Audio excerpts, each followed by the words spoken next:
16 कन्याएं हुई, 13 धर्म को दान कर दिया और एक स्वाहा नाम की पुत्री अग्नि को दिया, एक स्वधा पितरों को और एक महादेव को, जिसका नाम सती था।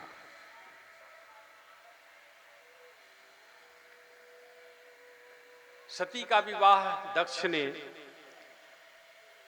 भोलेनाथ जी से किया था, लेकिन यज्ञ करना अलग बात है। यज्ञ में धन के साथ साथ भाव की शुद्धि जरूरी है।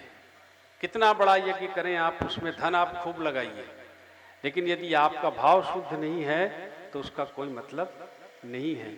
दक्ष का जो यज्ञ था वो भाव शुद्धि नहीं होने के कारण विध्वंस हुआ। उसने खूब बड़ा आयोजन किया, तो दक्ष के साथ दक्ष ने अपनी पुत्री सती का विवाह भोलेनाथ जी से किया। एक दिन देवताओं की सभा लगी हुई थी, उस सभा में भोलेनाथ जी भी बैठे हुए थे। तो इस बीच में दक्ष प्रजापति का पद पाकर प्रमोशन हो गया था उसका, तो दक्ष से वो दक्ष प्रजापति हो गया था। उस आश्रम, उस यज्ञ मंडप में आया तो सारे के सारे लोग खड़े हो गए सम्मान में। लेकिन भोलेनाथ तो अब जहां बैठते हैं 2 पल में उनका ध्यान लग जाता है। वो बैठे हुए थे, भले से उनको अध्यक्ष बना दिया गया था कि महाराज इस सभा के अध्यक्ष आप हैं, तो बोले मुझको बनाने से क्या फायदा भाई, मेरी आंखें बंद हो जाती हैं, कौन आ रहा है। तो बोले हमको उससे मतलब नहीं, आप बैठे भर रहिए। तो दीदने लोग सब तो आए और बैठते गए। उसके बाद जब यह दक्ष प्रजापति आए तो सारे के सारे लोग सम्मान में खड़े हो गए। भोलेनाथ की आंखें बंद, नहीं खड़े हुए। अब दक्ष प्रजापति बड़ा क्रोधित हो गया, बोले कि अरे इतने सारे लोग मेरे सम्मान में खड़े हो गए, मेरा दामाद ही मेरे सम्मान में खड़ा नहीं हुआ। क्रोध आ गया, बहुत कुछ भोलेनाथ जी को कहने लगा। ऐसे में शिष्यताम प्राप्तो यन्मे दुहिता अनुगृहीता, मैंने अपनी पुत्री का विवाह इसके साथ कर दिया, ये मैंने पुत्र की तरह इसे रखा और मेरा ही सम्मान नहीं कर रहा, ये निर्लज्ज है। भागवत की भाषा बता रहा हूं ना। ये लोकपालों की कीर्ति को धूल में मिला रहा है। मेरी पुत्री का पाणी ग्रहण करने के बाद मैंने सोचा था कि मेरे घर रहेगा, अच्छा सा काम करेगा, ये बंदरों की तरह नेत्र वाला मेरे पुत्र के समान रहेगा, ऐसा सोच के मैंने इसके साथ विवाह किया था। ब्रह्मा जी के कहने पर बेकार मैंने अपनी पुत्री का दान कर दिया इसके साथ। प्रेतावासी, प्रेतों के बीच रहता है श्मशान भूमि में, पागलों की तरह रहता है, नंग धड़ंग चिता भस्म लगाए, नर के मुंडों की माला पहनकर। ये नाम भर का शिव है, पूरा अशिव। बेकार मैंने ब्रह्मा जी के बहकावे में आकर इसके साथ अपनी पुत्री का विवाह कर दिया।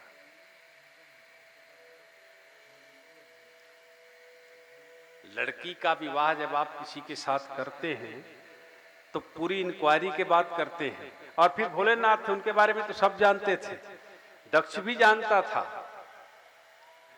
ये सारी चीजें दक्ष पहले ही जानता था कि भाई ये स्मशान भूमि में रहता है, मुंडों की माला पहनता है, सब कुछ करता है। लेकिन जब दक्ष के अनुकूल था तो ये सारी चीजें उसे अच्छी लगी और अपनी पुत्री का विवाह कर दिया।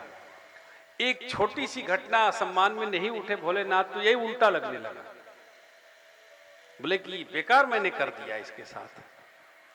खुद तो अशिव है और भगवान को अशिव कह रहा है।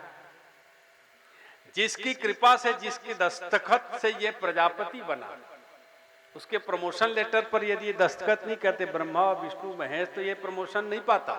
दक्ष से दक्ष ही रिटायर हो जाता, प्रजापति नहीं बनता। जिन्होंने इन्हें प्रमोट किया, दक्ष से दक्ष प्रजापति बनाया, उसमें से एक को, उनमें से एक को कह रहा है कि वो भी उसका दामाद कह रहा है कि प्रेतावासी है। अब दक्ष नहीं बोल रहा है, अब राजनेता दक्ष बोल रहा है। और राजनीति में तो यह विषय है कि राजनीति में जिसको आप अपनी उंगली पकड़कर चलना सिखाते हैं वो आपकी गर्दन काटने से भी नहीं हिचकता। ये राजनीति का दस्तूर है। अब दक्ष राजनेता हो गया है, वो दक्ष नहीं रहा। जितनी अच्छाइयां थी विवाह के पूर्व वो सब उसको बुरा लगने लगा। दक्ष को जब इतना कुछ कहा दक्ष ने, तो भोलेनाथ तो अपने ध्यान में मगन थे, इतना कह रहा था, किसी ने मना नहीं किया। तो यदि किसी सभा में किसी के साथ अन्याय हो रहा हो तो व्यक्ति को उसका जवाब जरूर देना चाहिए। यदि कोई नहीं देता है तो धर्म को तो बोलना ही चाहिए। वृषभ नंदी वहां पर था और धर्म का अवतार माना जाता है नंदी को। तो उसने कहा कि धर्म तुम गलत बोल रहे हो दक्ष, तुमने गलत कहा है, तुमने शिव को शाप दे दिया कि इसको यज्ञ में हिस्सा न मिले। तुम्हारे भरोसे भगवान नहीं रहते, तुम इनके भरोसे चल रहे हो, और तुम्हारे कहने से कि इनको यज्ञ में हिस्सा ना मिले इनका कुछ बिगड़ने वाला नहीं है। तुम सोच रहे होगे कि मैं बड़ा हो गया तो अभी कद तुम्हारा उतना ही है जितना तुम पहले थे, बड़े नहीं हुए हो। तुम सोच रहे हो कि मेरे दिए हुए हिस्से से भोलेनाथ की जिंदगी चलती है, तो गलत सोच रहे हो। नंदी ने कह दिया कि तुम गलत बोल रहे हो, तुम्हारा मुंह अज जैसा हो जाए, बकरा जो केवल मैं कह रहा था। तुम बार बार मैं कह रहे हो, तो मैं ही करते रहो, जाओ बकरे की तरह। और ये ब्राह्मण, इनमें से किसी ने मना नहीं किया, बोले भिक्षाटन करते रहे, मांग मांग कर अपनी जिंदगी चलाएंगे, इनका कुछ नहीं होगा। और जिस भृगु ऋषि ने शाप दिया है उनको भी मैं कहता हूं। तो भृगु ने कहा कि हम भी कुछ कहेंगे, बोले जो करना है करो। तो भृगु ऋषि ने शाप दे दिया कि जो भी शिव का आराधन करेगा वो शौच आचार से विहीन रहेगा, वो बिल्कुल पागलों की तरह रहेगा। अब भोलेनाथ ने जब अपने नेत्र खोले तो पता लगा कि सब कुछ घट गया है, कुछ नहीं बोले। नंदी से कहा चलो, मैं और कुछ कहूंगा तो नंदी ज्यादा बोल देगा। नंदी पे सवार हुए, सीधे घर आ गए। अब देखिए, ससुर और दामाद का यही बैर दक्ष के विनाश का कारण हुआ। दक्ष का विनाश हो गया। अब एक बार भगवान तो अब यहां आए, आने के बाद बिल्कुल उनको तो कोई मतलब नहीं है, मान अपमान रहित हैं भगवान भोलेनाथ। लेकिन ये बात उन्होंने अपनी पत्नी को नहीं बताई। ध्यान रखिए, कुछ चीजें ऐसी होती हैं, हर चीज अपनी पत्नी से शेयर नहीं करनी चाहिए। कुछ ऐसी चीजें होती हैं जिन्हें आप बचा के रखें अपने।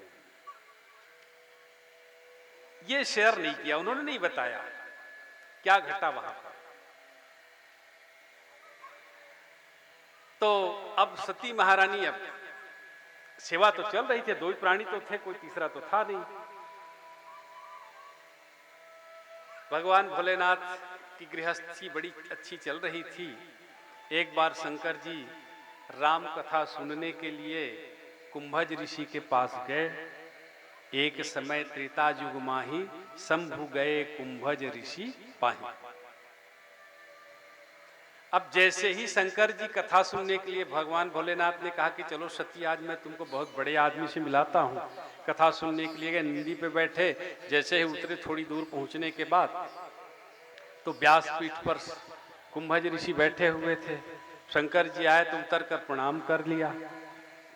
सती बड़ी दुखी हुई, बोले कि व्यासपीठ पर बैठा हुआ व्यक्ति किसी का प्रणाम नहीं करता, ये नियम है। बोले ये कैसा पागल है, कथा सुना रहा है राम की, और इसको ये भी मालूम नहीं व्यासपीठ की मर्यादा की प्रणाम न करें।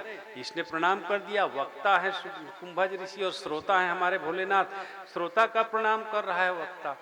उल्टा है, वक्ता का प्रणाम श्रोता करते हैं, यहाँ उल्टी बात है कि श्रोता वक्ता, वक्ता जो है श्रोता का प्रणाम कर रहा है। यहीं से मस्तिष्क घूम गया सती का। सती यहीं से भ्रमित हो गई थी कि ये कैसा दृश्य है। भगवान कहते हैं कि कुंभज ऋषि बड़े कथाकार हैं और इनको यह भी मालूम नहीं कि वक्ता श्रोता का प्रणाम नहीं करता, ये प्रणाम कर रहे हैं। कैसे भोलेनाथ से कहा कि महाराज आप भी कैसे कैसे लोगों से मिलते हैं, जिसको मर्यादा नहीं है कि कथा कैसे होनी चाहिए, प्रणाम शिष्टाचार का ज्ञान नहीं है, उसके यहाँ आप कथा सुनाने आ गए मुझको। बोले मैं नहीं जाऊंगी सुनने, आप जाइए। भगवान भोलेनाथ गए और ये सती बाहर बैठ गई, भीतर दूर रह गई।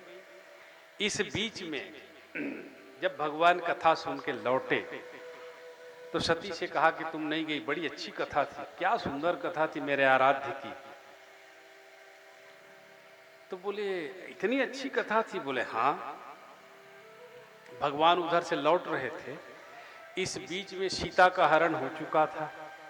भगवान राम लक्ष्मण सीता को खोजते जा रहे थे और भगवान वृक्षों से पूछ रहे थे, हे खगमृग, हे मधुकर श्रेणी, तुम देखी सीता मृग नैनी? तो भगवान ने उनको प्रणाम किया दूर से, भोलेनाथ ने। सती पूछती है कि आप किसका प्रणाम कर रहे हैं? बोले वो यही तो हैं जिनकी कथा हमने अभी सुनी, जिनकी कथा मैं अभी कुंभज ऋषि सुन के आ रहा हूं, ये वही मेरे आराध्य हैं, भगवान सच्चिदानंद, भगवान राम। फिर उसका दिमाग घूम गया। बोले कैसा कैसा दृश्य आप दिखाते हैं, एक तरफ कहते हैं कि वक्ता श्रोता का प्रणाम कर रहा है और मैं यहाँ आई तो देख रही हूँ कि ये पागलों की तरह घूम रहा है, पेड़ों से पूछ रहा है कि तुमने मेरी पत्नी को देखा, वृक्षों से पूछ रहा है, पशु पक्षियों से पूछ रहा है, पागलों की तरह पूछ रहा है। पशु पक्षी बताएंगे इनकी पत्नी का पता, किसी और से पूछते तो समझ में आता, ये इनसे पूछ रहे हैं, ये आपके ब्रह्म हैं, इन्हीं की कथा आप सुन के आ रहे हैं? बोले हाँ, इन्हीं की कथा सुन के आ रहे हैं भाई, मुझको तो विश्वास नहीं है, ऐसा हो ही नहीं सकता। बोले तुमको विश्वास नहीं? बोले बिल्कुल नहीं है। जा तो की न जाई परीक्षा ले, जाओ परीक्षा ले लो। भगवान ने कहा लेकिन ध्यान देना, ध्यान से परीक्षा लेना, इनकी परीक्षा लेने में परीक्षा लेने वाले आज तक फेल हो गए हैं, कोई पास नहीं हुआ है। अब तुम जाना चाहती हो तो देख लो भाई। रोता हुआ पत्नी की विरह में पागल, ये ब्रह्म हो सकता है क्या? ये पागल और आप महापागल, दोनों महापागलों के बीच में मैं फंसी हुई। आप कहते हैं कि मेरे ब्रह्म हैं, आराध्य हैं। शंकर जी ने अपने पूरे पुरुषार्थ के साथ मनाने की कोशिश की सती को कि इस झमेले मत फंसे। फिर अंत में भगवान पे छोड़ दिया। बोले महाराज अब मैं नहीं जानता, सब कुछ हुई है सोई जो राम जाओ। शंकर जी ने परिणाम भगवान पर छोड़ दिया। अब वहां पर सती दूर पत्थर पे बैठी हुई थी, कुंभज ऋषि की कथा सुनने नहीं गई। यहां भगवान बोले तुम जाओ, मैं दूर बैठता हूं। इधर सती ने क्या किया, सीता का वेश बनाया, सीता का वेश बनाकर दूर खड़ी हो गई। लक्ष्मण चकित उमाकुत वेशा, लक्ष्मण जी तो अचंभित हो गए। लेकिन जब भगवान ने देखा तो वो तो पहचान गए। सती परीक्षा लेने गई, लेकिन परीक्षा लेने का सिस्टम उसे मालूम नहीं हुआ, नहीं जानती थी वो परीक्षा कैसे ली जाए। सीता बनकर गई तो प्रणाम तो करना चाहिए था भोले भगवान का, यहीं पे चूक गई सती। दूर खड़ी है सीता, कभी राम से दूर नहीं हो सकती, दूर खड़ी है सीता के रूप में। लक्ष्मण तो चकित हो गए कि भाई यहां सीता कैसे आ गई। लेकिन भगवान ने कहा कि भाई ये तो सती हैं, तो उन्होंने प्रणाम किया। प्रणाम किया और पूछा कि भोलेनाथ हैं कहां? कोई जवाब नहीं था सती के पास। बोले कि अब क्या करूं, क्या जवाब दूं? भगवान ने ठीक ही कहा था। लौट आई। लौटने पर भगवान ने पूछा कि परीक्षा हो गई? बोले हाँ महाराज, मैंने परीक्षा तो ली। क्या परीक्षा ली? तो कछु ने परीक्षा ली नहीं गोसाई, इन्हें प्रणाम तुम्हारी ही नहीं। अब इसका श्लेष देखिए, किन्हें प्रणाम तुम्हारी ही नहीं, आपकी ही तरह प्रणाम किया। जैसे आपका प्रणाम कुंभज ऋषि ने किया ना, उसी तरह उन्होंने मेरा भी प्रणाम किया। ये किसका अर्थ? किन्हें प्रणाम तुम्हारी ही नहीं। दूसरा अर्थ ये कि मैंने आपकी तरह प्रणाम किया, तो इसने तो प्रणाम किया ही नहीं था, सीता ने तो प्रणाम किया ही नहीं था, प्रणाम तो भगवान ने किया था। तो इसका अर्थ यह है कि किन्हें प्रणाम तुम्हारी ही नहीं, जैसे आपका प्रणाम कुंभज ऋषि ने किया उसी तरह मेरा भी प्रणाम किया। ये इसका श्लेष था। भगवान ने कहा यहाँ पर तो तुमने ठीक कहा, लेकिन ये कहना तुम्हारा गलत है कि कछु न परीक्षा लीजिए। दाम्पत्य में दरार तब आती है जब व्यक्ति झूठ बोलता है। सती की परीक्षा लेने की प्रक्रिया गलत नहीं थी। यदि वो साफ साफ कह देती कि मैंने सीता का रूप धारण करके परीक्षा ली तो ये समस्या नहीं आती। उसने ये कह दिया कि कछु न परीक्षा ली गोसाई, मैंने कोई परीक्षा नहीं ली। भगवान ने ध्यान लगाया, अरे तो गड़बड़ हो गई। तब फिर भगवान ने मानसिक त्याग कर दिया। मानसिक त्याग मतलब बोलचाल बंद। ये बड़ा खतरनाक है। पति पत्नी 4 दिन ना बोले तो फिर तो समस्या है। तो भगवान ने मानसिक त्याग कर दिया। बोलना बंद सती से, कुछ पूछना बंद, कोई हालचाल नहीं। सती ने कहा कि भाई भगवान तो ऐसा हो जाता है, कभी कभी हो जाता था इनके साथ, 1 महीना 2 महीने नहीं बोलते थे, फिर बोलना शुरू कर देते थे। तो बोले ये इनकी रोज की आदत है, हमेशा की आदत है, 1 आध महीना नहीं बोलते फिर बोलना शुरू कर देते हैं। चलो कोई बात नहीं, अब मान जाएंगे, अब मान जाएंगे। साल भर 6 महीना निकल गए। जब भगवान ने बोलना शुरू नहीं किया, कुछ पूछना शुरू नहीं किया, तब सती को चिंता हुई। अरे ये तो बड़ी गड़बड़ हो गई। बार बार मेरे कहने के बाद ऐसा तो हो जाता था, मान जाते थे, पूछ लेते थे, अब कैसे किया जाए? भगवान नाराज हैं। और इसके बाद फिर भगवान ने मानसिक त्याग के बाद शारीरिक त्याग कर दिया। अब वो समाधि में चले गए। अब पूछे तो पूछे कैसे? ध्यान तो समाधि में, शरीर चला गया, कई साल निकल गए। उसके बाद भगवान का ध्यान टूटा, लेकिन बातचीत नहीं हो रही है। अब कथा पूजा कुछ पूछती नहीं थी सती से, कुछ जवाब भी नहीं करते थे। दक्ष ने वाजपेयी यज्ञ किया, उसमें बृहस्पति सौ नामक यज्ञ किया, उसमें सभी देवताओं को निमंत्रित किया। लेकिन प्रतिशोध के कारण कि मेरे उस बृहस्पति सौ उस यज्ञ में, वाजपेयी यज्ञ में मेरा अपमान किया था शिव ने, तो मैं इसे निमंत्रित नहीं करूंगा। और सबको बुलाया, भगवान को नहीं बुलाया। सारे लोग ऊपर से विमान से जा रहे थे, सती देख रही थी।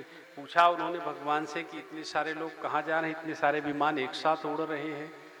तो भगवान ने कहा कि मैं नहीं जानता। सखी से पूछा, अपनी सखी जया और विजया नाम था दोनों सखियों का, उनसे पूछा कि ये सब विमान कहाँ जा रहे हैं? तो बोले ये तुम्हें मालूम नहीं है, आपके पिताजी तो बृहस्पति सौ नामक यज्ञ कर रहे हैं, सबको बुलाया है। हम तो सोच रही थी कि तुम्हें भी बुलाया होगा, तो आपको नहीं बुलाया है क्या? बोले नहीं, मुझे तो नहीं बुलाया। भोलेनाथ जी से पूछती हूँ, शायद चिट्ठी उनके पास आई हो। भोलेनाथ से पूछा कि महाराज ये सारे लोग मेरे पिताजी के यज्ञ में जा रहे हैं, हमें नहीं बुलाया है क्या? बोले नहीं, हमको तो कोई जानकारी नहीं है, हमें तो नहीं बुलाया, तुम्हारे पिताजी ने। ऐसा है क्या? लेकिन मेरी समझ में नहीं आ रहा है, मैं छोटी लड़की हूं, बड़ी लाडली हूं, मुझे तो हमेशा प्रेम किया करते थे, क्यों नहीं बुलाया? तो भगवान बोले नहीं बुलाया तो नहीं बुलाया भाई, अब तुम्हारे पिता से पूछो क्यों नहीं बुलाया, मैं उसका जवाब थोड़ा ही दूं। बार बार पूछा उसने, कुछ तो होगा महाराज, आप जान रहे हैं लेकिन बता नहीं रहे। भगवान बोले यदि इसको न बताऊं तो दिन रात पूछती रहेगी, इसलिए भगवान को बताना पड़ा। सारा इतिहास बताया कि उस यज्ञ में ऐसा हुआ था, मेरा अपमान हुआ, मैंने कुछ नहीं कहा। वहीं पे शाप दे दिया, मैं आ गया था, तुम्हें तकलीफ होगी कह के तुम्हें नहीं बताया था। अब नहीं बताता तो फिर तुमको तकलीफ होती, इसलिए मुझे बताना पड़ा। तो इस कारण से तुम्हारे पिता ने मेरे साथ बैर कर लिया है। अच्छा तो चलो कोई बात नहीं, आप छोटे हैं। बोले हाँ, संबंध में तो छोटा हूं, दामाद हूं तो छोटा हूं, और संबंध में तुम्हारे पिता बड़े हैं, तो आप उठकर प्रणाम कर लिए होते तो क्या जाता, समस्या खत्म हो जाती। तो भगवान बोले देवी, हमारा सिर केवल वासुदेव के सामने झुकता है, किसी और के सामने नहीं झुकता, ये तुम जानती हो, मैं क्यों प्रणाम करता? और फिर सबसे बड़ी बात यह है कि मैं ध्यान में था, मैं संबंधों को नहीं जानता, ऐसी कोई बात नहीं है। मुझे तो पता ही नहीं था कि कौन आया कौन गया, तुम्हारे पिता कब आए, कब क्या किया, उन्होंने मुझे जानकारी तो थी नहीं। वो बड़े थे, उनकी भी जिम्मेदारी बनती थी, केवल मेरी जिम्मेदारी थोड़ी थी। तो बोले ठीक है कोई बात नहीं। यहां सती ने कहा कि नहीं, सती ने मन में विचार किया तो बड़ी समस्या हो गई। पिता को छोड़ूं तो भी ना बने, पति को छोड़ते ना बने। उन्होंने मन में विचार किया कि यदि मैं पति की बात ना मानकर पिता के पास जाऊं तो मैं पिता को समझा सकती हूं। जब मेरे पिताजी मान जाएंगे तो ये जो बैर है वो खत्म हो जाएगा। ये अति आत्मविश्वास ही उसका कारण बन गया सती की मृत्यु का। उसने भोलेनाथ से कहा कि ठीक है महाराज। सती बोली, अरे आपने उठकर प्रणाम कर लिया होता तो ऐसी कोई बात नहीं थी, लेकिन चलो भाई। सती विचार करने लगी कि पति और पिता के बीच का ये बैर कैसे दूर हो। सती पितृप्रेम और पति निष्ठा के बीच निर्णय नहीं कर पा रही है कि मेरा मन इधर रहे कि उधर रहे। एक तरफ पति का पिता का प्रेम है, दूसरी तरफ पति की निष्ठा। अब वो दोनों के बीच झूल रही है। अंत में निर्णय किया कि पिताजी को मैं मना लूंगी, बहुत प्रेम करते हैं, मैं क्षमा मांग लूंगी। हो सकता है इस क्षमा मांगने से गृहस्थ रह जाए ठीक, हो सकता है बैर को भूल जाएं और अपने दामाद को बुला लें। इसलिए सती ने अपने पति की बात न मानकर भी ये कदम उठाया, शायद गृहस्थ टूटने से बच जाए, इन दोनों के बीच जो बैर है वो समाप्त हो जाए। बोले मुझे जाना है। भगवान ने कहा चलो भाई, जाना चाहती हो तो नंदी को बुलाया जाओ, ले जाओ इसको। नंदी आया, नंदी पे सवार होकर चली सती। थोड़ी दूर गई थी, थोड़ा उसके बाद भोलेनाथ ने बुलाया इशारे से, अरे रुको इधर आओ, नंदी वापस आओ। नंदी वापस आया, सती से कहा कि तुम भी पगली हो, इतने बड़े यज्ञ में जा रही हो। बोले हाँ। तो ये केवल किचन वाली साड़ी में, अरे कुछ और साड़ियां तुम्हारी रखी हुई हैं, ले जाओ। अलमारी तो थी नहीं, मोटरी थी, गठरी थी, उसी में सारी चीजें, कुछ जेवर, कुछ कपड़े बंधे हुए थे। बोले कि ये ले जाओ, वहां क्या पहनोगी तुम, क्या कहेंगे तुमको, इतने बड़े दक्ष प्रजापति की पुत्री इसी खाली साड़ी में आ रही हो, जाओ इसको। सती बड़ी प्रसन्न हुई, बोले देखो मेरे पति देव मेरा कितना ख्याल रखते हैं, मैं तो भूल गई थी लेकिन उन्होंने मुझे याद दिलाया, और वो सारे जेवर, सारे जितने कपड़े थे सब लेकर चली गई। अब इसमें दोनों की अपनी अपनी सोच है। सती सोच रही कि मेरे पति मेरा ख्याल रखते हैं, लेकिन भोलेनाथ सोच रहे हैं कि अब तो तुमको यहाँ आना नहीं है, और ये सारी चीजें घर में पड़ी रहेंगी, तमाम विक्षोभ उत्पन्न करेंगी, इससे अच्छा है कि ये भी ले जाओ। जो थोड़ी मोटी छोटी मोटी चीजें थी वो भी उनके साथ भेज दी। बोले कि जब तुम ही नहीं रहोगी तो ये सारी चीजें हमारी साधना में बाधा डालेंगी, तो ये भी ले जाओ। दोनों की सोच अलग अलग है। अब वो पहुंची, पहुंचने के बाद देखा कि कुछ नहीं है, भगवान ने उसके लिए कुछ रखा नहीं है। उसके पिता ने तो सबको उसने भला बुरा कहा। अंत में पिता को भी कहा और उत्तर की तरफ मुंह करके अपने शरीर का त्याग कर दिया। अपमान का बोध हुआ उसे। यद्यपि जगदारुण दुख नाना, सबसे कठिन जाति मान। अपनों के बीच प्रेम को लोग ध्यान नहीं देते। 100 प्रेम करते हैं लोग, उस पर ध्यान नहीं जाएंगे, लेकिन एक छोटी सी चूक हो जाएगी तो लोग आपके पीछे पड़ जाएंगे। आपकी 99 एक तरफ, एक छोटी सी चूक जो आपसे धोखे से हो गई हो, उसको लोग माफ नहीं करते। संसार की यही बड़ी दुर्दशा है। ये नहीं सोचेगा आदमी कि भाई इसने अच्छे काम किए, 99 तो अच्छे किए हैं, कि यदि छोटी सी चूक हो गई है तो इसे क्षमा कर दें। ये ऐसा नहीं होता संसार में, यही गड़बड़ है। तो भोलेनाथ चले गए। महारानी सती का शरीर भस्म हो गया, नंदी उस शरीर को लेकर आ गया, और जगह जगह पर वो सती का अंग अलग अलग जगहों पर गल गल कर गिरा। भोलेनाथ लेकर जा रहे थे। देवी भागवत में आता है तो 52 स्थानों पर जहाँ जहाँ उसका अंग गिरा वहाँ पर 52 महाशक्ति पीठ बनी। उसमें जागृत शक्ति पीठ कामाख्या कहलाती है। योनि मार्ग गिरा था वहाँ पर सती का, इसलिए वो आज के इस युग में जागृत शक्ति पीठ कहलाती है। उसके बाद सती के मृत्यु के बाद भगवान तो अपने पूजा पाठ में लग गए। इस बीच में यज्ञ का विध्वंस हुआ। भोलेनाथ जाकर उस यज्ञ को पूरा करते हैं, और जाने के बाद फिर यज्ञ पूरा हुआ तो यजमान का सिर कटा हुआ था, तो उसको अज का मतलब होता है संस्कृत में दूसरा जन्म। अज का एक अर्थ बकरा होता है, लेकिन यहाँ पर उसका दूसरा जन्म हुआ। वो तो मर चुका था दक्ष, भागवत के मुताबिक उसमें बकरे का सिर लगाया गया, लेकिन ये प्रतीकात्मक है। उसका दूसरा जन्म हुआ दक्ष का, तब वो भगवान के सामने खड़ा हो गया और हाथ जोड़कर कहता है कि प्रभु मैंने आपको समझा नहीं। भगवान बोले समझे नहीं, यही तो गड़बड़ होगी, तुमने समझा भी तो अपनी पुत्री की बलि देकर समझा। तो इसका मतलब क्या है कि इतने बड़े यज्ञ के आयोजन में दक्ष का भाव शुद्ध नहीं था। उसका भाव क्या था कि मुझे भोलेनाथ को अपमानित करना है। इस यज्ञ के मूल में भोलेनाथ का अपमान था, इसलिए यह यज्ञ सफल नहीं हुआ, और सफल तब हुआ जब भोलेनाथ वहां पधारे। लेकिन कभी कभी ऐसा होता है कि आपके भाव शुद्ध न होने के कारण उसका दंड किसी और को भोगना पड़ता है। यही सती के साथ भी हुआ। भोलेनाथ को तो कोई फर्क नहीं पड़ा, लेकिन अपनी पुत्री को खोना पड़ा दक्ष को। दूसरे जन्म में पार्वती के रूप में आई, भोलेनाथ ने पाणी ग्रहण किया, तारकासुर नामक राक्षस का वध करने के लिए षडानन का अवतरण हुआ।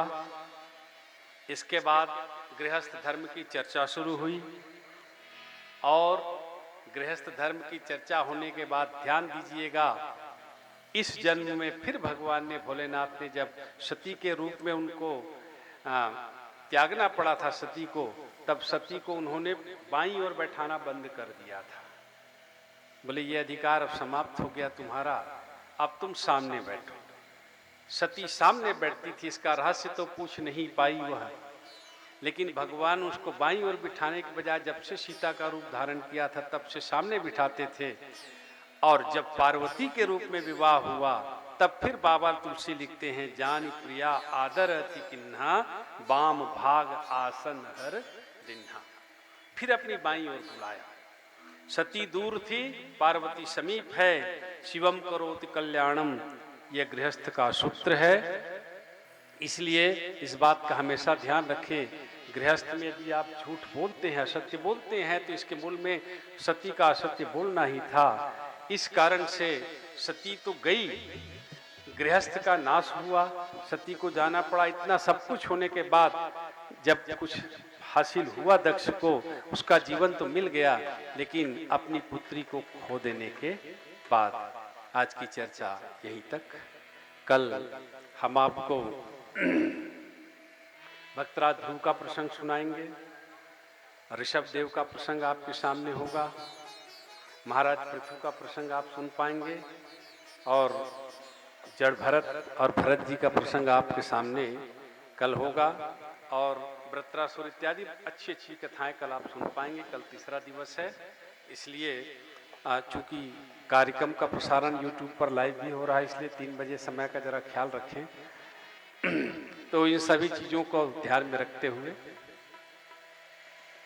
आगे आज की चर्चा यहीं तक। कथा बोलिए भोलेनाथ भगवान की जय। डम डम डमरू बजावे ना